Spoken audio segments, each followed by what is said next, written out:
লগাইছিল জেওৰা যিটো খৰচ আছে তাতকে আপোনালোকৰ 3-400 টকা বেছি দিলে আপুনি এনেকুৱা ধৰণৰ ৰেডিমেড বাউণ্ডাৰী ৱাল আপুনি নিজৰ ঘৰত লগাব। এটো গ্যাৰান্টি আপোনাৰ 50 বছৰৰ গ্যাৰান্টি পাব মানে হোক ফ্ৰী লগাই তাত আপোনালোকে 8 mm ৰ দুডালকে ৰড দিয়া হৈছে আৰু ইয়াত যিটো স্ল্যাব আছে এইবিলাক স্ল্যাবত দেখিব পাইছে এই স্ল্যাবত আপোনালোকৰ 8ডালকে ৰড আছে 6 mm বা বেলেগ জায়গাত আপোনাৰ ইয়াৰ পৰা বেলেগ জায়গাত নিব বিচাৰে এই ৱালটো আপোনালোকে উঠাই পেলাই আকৌ নিব পাৰিব। গপচ বহুত মজবুত আপোনালোকৰ বিঘা মাটি আপোনালোকে তো ৰেডিমেড ৱাল লগাব বিচাৰে আপোনাৰ 4 দিন মান লাগিব অল অসমতে ডেলিভাৰী অল অসমত ডেলিভাৰী কৰি দিব ন। আপোনালোকে আগতে ভাবিছিল নেকি আপোনাৰ নিজৰ ঘৰখনত বাউণ্ডাৰী ৱাল দিম আপোনালোকে আগতে জেওৰা বা এনেকুৱা ধৰণৰ ৰঙা ইটা আপোনালোকে লগাইছে কিন্তু আপুনি ৰঙা ইটা লগা বাদ দিয়ক বা জেওৰা লগা বাদ আপুনি আগতে যি জেওৰা লগাইছিল জেওৰা যিটো খৰচ আছে তাতকে আপোনালোকৰ 3-400 টকা বেছি দিলে আপুনি এনেকুৱা ধৰণৰ ৰেডিমেড বাউণ্ডাৰী ৱাল আপুনি নিজৰ ঘৰত লগাব পাৰিব আৰু লগতে ঘৰখন সুন্দৰ হ'ব পাৰিব। কাৰণ আপোনাৰ চাওক জেওৰা বা চেকুৰাখন লগালে 6 মাহ বা 1 বছৰ কিন্তু আপুনি এইবিলাক ৰেডিমেড বাউণ্ডাৰী ৱাল লগালে 50 বছৰলৈকে তেখেতসকলে গ্যাৰান্টি দিছে। মোৰ লগত দাদা আছে অলপ এফালে আহিব কামলৈকে আপোনালোকে এইবিলাক কাম কৰি নহয় হয় হয় আমি এইবিলাক কাম কৰি। আচ্ছা ৰেডিমেড বাউণ্ডাৰী ৱালৰ কাম কৰে না লগতে ফেন্সিংৰ কামো কৰে দুটাই কৰো দুইটা এভেইলেবল আছে ন দুটাই এভেইলেবল আচ্ছা মানে কি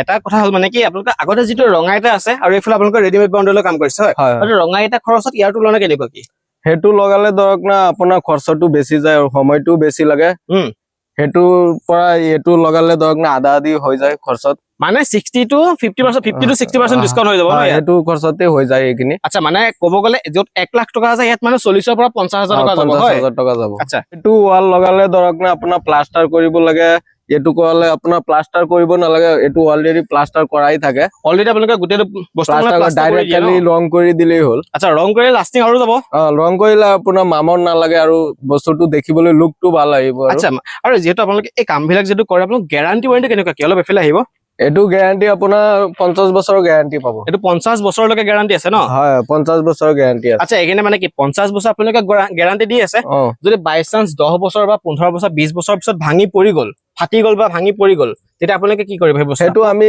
নিজৰ টকা দি আমি বনাই দিম আপোনাৰ পৰা 1 টকাও নলও একদম ফ্ৰী একদম ফ্ৰী লগাই দিম একদম ফ্ৰী না একদম সিধা সিধি ডাইৰেক্ট ফ্ৰী লগাই দিম একদম ফ্ৰী ক লগাই দিবা যে বিঘা মাটি নক 50 বিঘা হক বা 100 বিঘা হক যিমানে হক ফ্ৰী লগাই দিম একদম ফ্ৰী লগা আপুনি টেনচন কৰিব নালাগে মানুহে না ভাঙিলে হল নিজে নিজে ভাঙি গলে হৈ গল নিজে নিজে ভাঙিলে আমি লগাই দিম।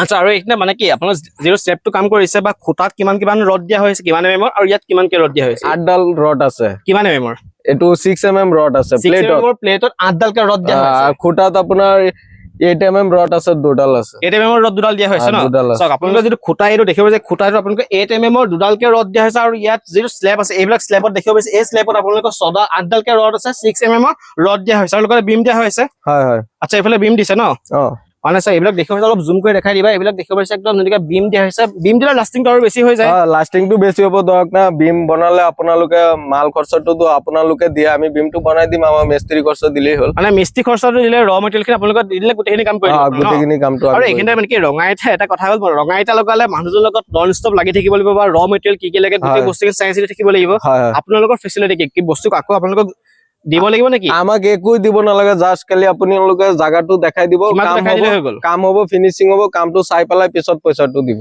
মানে সক আপুনি সীমাটো জাস্ট সীমাটো দেখাই দিয়ক সীমাটো পুন কৰি ধুনিয়াকে দেখাই দিয়ক ৰচা টানি তেখেতক ধুনিয়াকে কামটো কৰি দিব তাৰ পিছত আপোনালোকে চাব যে সীমাটো পুন হৈছে না নাইকিয়া ধুনিয়াকে চাই পেলাই কামটো কৰিব পাৰিব। আপোনালোকে তো এটো ওয়াল কেতিয়াবা বেলেগ জায়গাত আপোনাৰ ইয়াৰ পৰা বেলেগ জায়গাত নিব বিচাৰে এই ওয়ালটো আপোনালোকে উঠাই পেলাই আকৌ নিব পাৰিব আমাক মাটি দিলে হ'ল আমি ভালকে উঠাই পেলাই আকৌ বেলেগ জায়গাত শিফট কৰি দিম। আচ্ছা মানে কি এটো ভাঙি নাযায় না উঠাইলা ভাঙি নাযায় এটো সিস্টেম আছে সবে নোৱাৰিব উঠাবলৈ এটো আমাকে মাতিব লাগিব উঠাবলৈ মানে আপোনালোকে আহি মাটি দিলে আপোনালোকে বস্তুটো খুলি মেলি আকৌ যত লগাব তাত ধুনিয়াকে লগাব কিন্তু ৰঙাইটা হলে ইটাৰ ওয়াল হলে তো একেবাৰে ভাঙি দিব লাগিব যে লাখ টকা বা 1000 টকা গল গোটেইখিনি নষ্ট হৈ গল গোটেইখিনি হয় আপোনালোকে অলপ এফলা আহিবা এতিয়া আপোনালোকে এফলা দেখিব পাৰিছে একদম পুৰা ইমুৰৰ পৰা একদম হিমলৈকে বিম দি কৰিছে এফলা কাম ধুনিয়াকে ৰ মেটেৰিয়েল ধুনিয়াকে বহুত মানে মজবুতৰ কাম কৰিছে ন এফলা গুৰিয়া দিব ভাঙি যাব নেকি গুৰিয়া দিলে নাই নাই ভাঙি নাযায় আপুনি মাৰি দিয়ক আপোনালোকে চাওক বহুত মানে গপচ বহুত মজবুত আপোনালোক অলপ মাৰি দেখাই দিব নেকি মাৰি আছো এটো কেনেকে আকৌ নাভাঙে মানে বহুত মজবুত আপোনালোকৰ এইবিলাক কাম কৰিছে তেখেতসকলে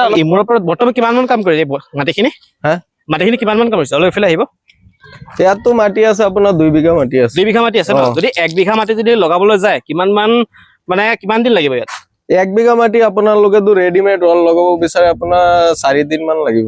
যেহেতু ৰেডিমেড বাউণ্ডাৰী ৱালৰ কথা ক'লে 1 বিঘা মাটিত মানে 4 দিন লাগিব ন? 4 দিন লাগিব। 4 দিনত কমপ্লিট ফিনিশ কৰি দিব। ৰঙা ইটা হ'লে কিন্তু আপোনাৰ 1 মাহৰ ওচৰা-ওচৰি লাগি যাব। 1 মাহ ওচৰত লাগিব, আকৌ প্লাষ্টাৰ কৰিব লাগিব, মিস্ত্ৰী পিছত লাগি থাকিব লাগিব। আগলে আপোনালোকৰ বহুতখিনি টকাটো খৰচ হ'ব, সময় আপোনালোকৰ যাব, পইচা খৰচ হ'ব আৰু বহুত টাইম লাগিব। সেইকাৰণে কওঁ আপুনি ৰেডিমেড বাউণ্ডাৰী 50 বছৰ গেৰাণ্টি দিছে, 10 বছৰ 20 বছৰ ভাঙি পৰিলে আপুনি নতুনকৈ আকৌ লগাই দিব, একদম আপুনি 1 টকা নিদিয়াকৈ লগাব পাৰিব। আৰু এইফালে কনচেপ্টটো কিমান নেকি? এইফালে ফেন্সিং ৱালো দিছে। হয়, ফেন্সিংও দিছো আমি। ফেন্সিং মানে ইয়াৰ গেৰাণ্টি মানে কেনেকুৱা কি? এইটো 30 বছৰ গেৰাণ্টি পাব। এইটো 30 বছৰ গেৰাণ্টি মানে সেম ফেচিলিটি ফ্ৰী না আকৌ? ফ্ৰী, একদম একো দিব নালাগে। মানে যদি চাওক বামৰে ধৰিছে বা ভাঙি পৰি গৈছে সব আমি লগাই দিম, ফ্ৰী। আৰু এইফালে সাপোৰ্টিং সিস্টেম দিছে ন? সাপোৰ্টিং দিছো, মানে এইটো হিলাইলি কৰে যে এইটো এতিয়া হিলাইলে মানে গুচি নাহে এইফালে। গুচি নাহে। আচ্ছা, আৰু এইফালে ৰ মেটেৰিয়েল মানে কি কিমান এমএমৰ ৰড দিয়া হৈছে ইয়াত? ইয়াত আপোনাৰ 8 mm দুডাল ৰড আছে। 8 mm দুডালকে ৰড দিয়া হৈছে। আজি ভিডিঅ'টো মানে বেছি দীঘলীয়া নকৰো, এটা কথা লাষ্ট একদম এটা সুধিছো, আপোনালোকৰ যদি কোনোবা অসমৰ আপোনাক যদি ফোন কৰে, স্ক্ৰীনৰ ফোনৰ নম্বৰ দি দিম, আপোনাক যদি কোনোবা ফোন কৰে অসমৰ বিভিন্ন প্ৰান্তত লগাই দিব পাৰিব নে নোৱাৰে বস্তু? পাৰিম, আমি অল অসমতে ডেলিভাৰী কৰি দিব ন? মানে এভৰিথিং আপোনালোকক মানে আপুনি পইচা দিলে হ'ল, 1 টকা আপোনাৰ মানে হেৰি কৰিব নালাগে, ৰ মেটেৰিয়েল বা কিবা কিবি বস্তু খোৱা বস্তু একো দিব নালাগে, গোটেই বস্তুখিনি দিব নালাগে। মানে একো আপোনালোকৰ খৰচ নাইকিয়া, জাষ্ট পইচাটো আপোনালোকক যেতিয়া কাম কৰাৰ শেষত আপোনাৰ গোটেই কাম ফিনিছ কৰি থৈ আহিব। আৰু সময় কম, আপুনি চাওক মানুহৰ এতিয়া সময় নাইকিয়া, কাম কৰিবলৈ কিবা সময় নাইকিয়া, আপোনাৰ সময় ৰেহাই মানে সময় ৰেহাই হৈছে। এইবিলাক আপোনালোকৰ বাউণ্ডাৰী ৱালে হওক বা আপোনালোকৰ ফেন্সিং তাৰ লগালে বহুতখিনি সময় আপোনাৰ ৰেহাই হৈছে। বেছি দেৰি নকৰিব, স্ক্ৰীনত যিটো ফোন নম্বৰ সেইবোৰ এতিয়া যোগাযোগ কৰক। যোগাযোগ কৰিলে আপুনি দাদাৰ লগত কণ্টেক্ট কৰি ধুনীয়াকৈ আপুনি নিজৰ বাউণ্ডাৰীটো সুন্দৰ কৰি গঢ়ি তুলিব পাৰিব।